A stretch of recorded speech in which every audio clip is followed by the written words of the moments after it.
Bilang isang OFW, ang pinakamahalagang bagay na nagawa ko, maliban sa pagbibigay ng magandang edukasyon sa aking anak, ay ang pag-guide sa aking pamilya na pahalaga ng lahat ng kinikita at bigyan ng daan ang pag-iimpok sa sarili para sa kinabukasan ng pamilya. Nabigyan ko rin ng daan na magsilbi sa aking mga kababayan dito sa Hong Kong. Naging core staff ako at maliban doon, naging servant leader sa aking community dito. Nag-serve din ako bilang isang representative sa mga OFW dito sa Equal Opportunity Commission ng Hong Kong.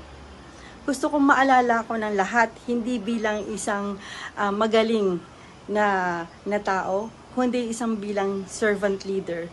Bukas ang palad sa lahat na nangangailangan ng tulong. Kasi sa palagay ko, maliit man na bagay, ang kaunting maitutulong natin kapag pinagsama-sama, lalong-lalo na bilang mga servant leader, ang siyang magpapatibay sa community, sa mandako tayo naroon.